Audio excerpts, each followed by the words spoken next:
What exactly did this columnist say on Facebook that was so wrong?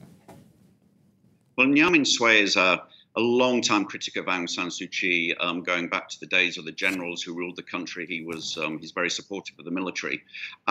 He's delivered regular tirades against her and her government since her party won the elections in 2016. But on the day he was arrested, he'd posted on Facebook a very abusive comment that harked back to a visit by Barack Obama in 2013, when the American president, had greeted her with a kiss on the cheek. Now, that might seem like a relatively innocent gesture, but to her foes, it was, and people like Nyamin Sway, it was portrayed as a very inappropriate and highly sexualized behavior.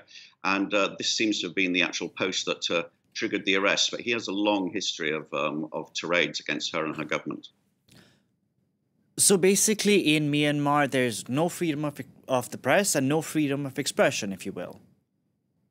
It's very restricted. I mean, he's a fairly controversial figure, but I mean, he's been jailed for sedition under a law that allowed for up to life in prison as a sentence for fomenting hatred against the government. So, this is not the normal way to treat a critic and their words. And you mentioned earlier, this follows on from the case a couple of weeks ago of the sentencing of 2 Reuters journalists who were investigating atrocities by the military against the Rohingya. They were found guilty under a very outdated British colonial era Official Secrets Act piece of legislation, and Suu Kyi has recently defended that, saying this is the rule of law and they were breaking it.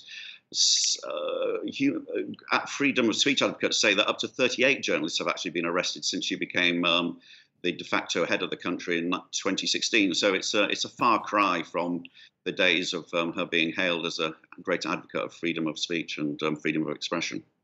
Philip, thank you very, very much for the update. Philip Schobel reporting there from Bangkok.